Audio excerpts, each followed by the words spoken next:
हे dear students, देखिए most awaited video है कि आपका तुक्का मारने की निंजा टेक्निक जो हर जगह यूज़ हो रही है।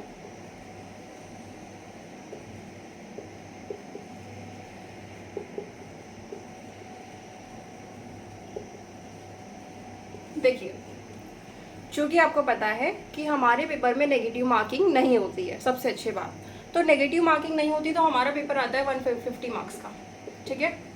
अब इन 150 मार्क्स में 60 क्वेश्चन हमारे करेक्ट है। सपोज 60 मार्क्स हमारे 100% है, ये आ ही रहे हैं। अब 80-40 नंबर आपको गेन करना है यहाँ से, ठीक है, ताकि आपका नंबर 100 चल जाए। तो 40-30 नंबर गेन करने के लिए आप मारते हैं तुक्का, मारते हैं। अब उस जो तुक्का मारते हैं उसमें कुछ सही हो जाते हैं और कुछ हो जाते हैं गलत, ठीक है, क्योंकि आप तो ABCD करके डालते हैं, भगवान भरोसे, ठीक है। A भी सही, B भी सही, अगर इधर B आ रहा है इधर B आ रहा है तो शायद C भी B आए, थर्ड का आंसर भी B आए, फोर्थ का आंसर B आए।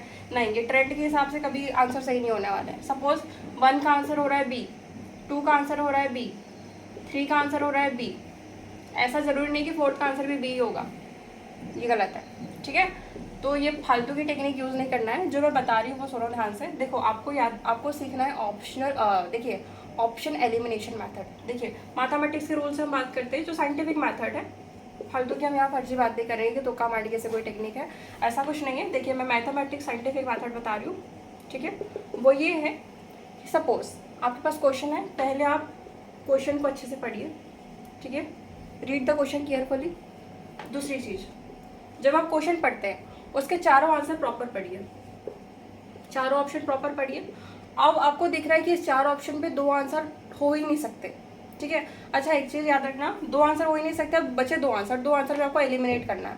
तो 2 आंसर में से आप एलिमिनेट करिए, प्रोबेबिलिटी रेशियो लगाइए, ठीक है, कि अगर इसकी प्रोबेबिलिटी 50% है तो शायद इसकी प्रोबेबिलिटी 40% है, तो प्रोबेबिलिटी के हिसाब से आप टिक मार्क करिए। ये होती है आपकी ऑप्शन एलिमिनेशन मैथड, ठीक है, कि आप 4 आंसर में से 2 आंसर हटा दीजिए और जो 2 आंसर बचे आप वहाँ से चेक किए। इसको बोलते हैं लॉजिक से क्वेश्चन सॉल्व करना। अगर आपको कुछ नहीं भी आ रहा है तो इसको बोलते हैं लॉजिकल मैथड सॉल्व करना, ठीक है, जो स्टूडेंट्स टॉपर्स यूज़ करते हैं, ठीक है, ना कि तुक्का मारते हैं ABCD ऐसा कुछ नहीं, ठीक है। तो प्रोबेबिलिटी मैथड सॉल्व करिए। दूसरी चीज़, फॉर एग्जाम्पल अभी अगर आपसे क्वेश्चन में पूछा है विच वन इज हेट्रोस्पोरस, मतलब साल्विनिया और सेलाजिनेला वो आपका हेट्रोस्पोरस है, ठीक है, ये दोनों आपको पता है। लेकिन अब 2 ऑप्शन आपको ऐसे दिए जो आपको कभी देखा ही नहीं, कभी वो वर्ड ही नहीं सुना है। तो जो वर्ड आपने कभी सुना ही नहीं वो आंसर कभी नहीं होगा, याद रखना, ठीक है।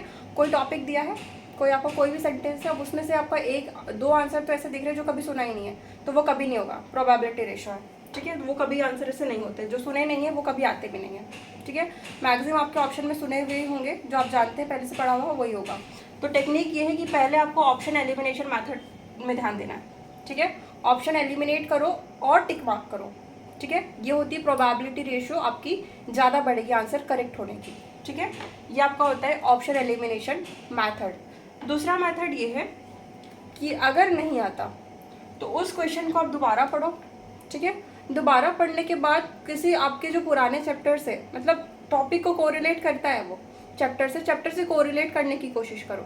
जब चैप्टर से आप कोरिलेट करोगे तो आपको ऑटोमेटिक हो सकता है ये आंसर हो, क्योंकि नेगेटिव मार्किंग तो है नहीं, इस वजह से प्लीज़ तुक्का मत मारिए, लॉजिक से आंसर लगाइए। आंसर की प्रोबेबिलिटी रेशियो आपकी बढ़ानी है करेक्ट होने की, ठीक है। तो 60 नंबर अगर आपके आ रहे हैं तो 40 नंबर, ये मैं टफेस्ट की बात कर रही हूँ, जब पेपर टफ आता है तो 60 नंबर से क्वेश्चन बन रहा है आपको, जो 40 जो नंबर जो आपके बनेंगे, ठीक है, ये आपके ऑप्शन एलिमिनेशन मैथड से बनेंगे, ठीक है। तो प्रोबेबिलिटी रेशियो पर डिपेंड करिए, ठीक है। मैं कुछ दूसरा नहीं बता रही हूँ, जो एक्चुअल फैक्ट है मैं वो बता रही हूँ। प्रोबेबिलिटी रेशियो पे आप बात करिए, ठीक है। और प्रोबेबिलिटी रेशियो पे जब आप बात करेंगे, जब आप सोचेंगे, तो उससे आपके आंसर होने की प्रोबेबिलिटी, करेक्ट होने के आंसर की प्रोबेबिलिटी बढ़ जाती है, ठीक है। इस वजह से आपको फोकस करना है आंसर एलिमिनेशन मैथड पे, ठीक है। अगर दूसरी चीज़ यही कि अगर आपको आंसर्स पूरे डिफरेंट लग रहे हैं, एक तो आंसर आपको ले गए, ठीक है, तो डिफरेंट आंसर में जो आपको कभी नहीं सुना उस पर कभी टिक मत लगाना।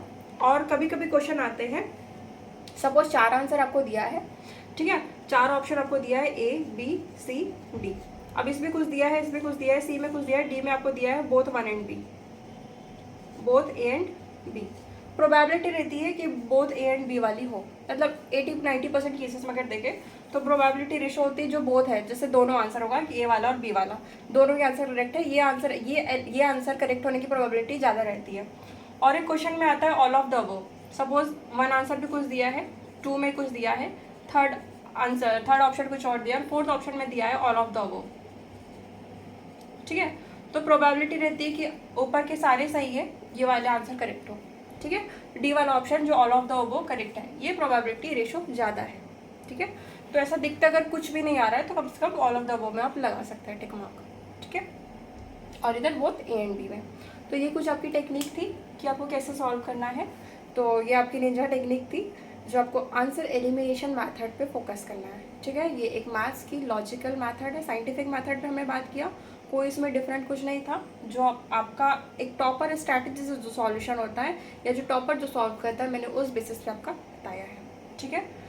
आप इसको एक बार, मतलब ऐसे तो नहीं होगा कि आप सीधे आप एग्जाम के दिन जाके देख लो और हो जाएगा, नहीं। अभी जो आप मॉक टेस्ट लगा रहे हैं ना, इसको इसमें अप्लाई करके देखो, डेफिनेटली आपके मार्क्स 20-30% बढ़ेंगे, या 20-30 मार्क्स आपके जरूर इंक्रीज होंगे। आप इसको एक बार इंप्लीमेंट करके देखो, हो जाएगा। Wishing you all the best, good luck.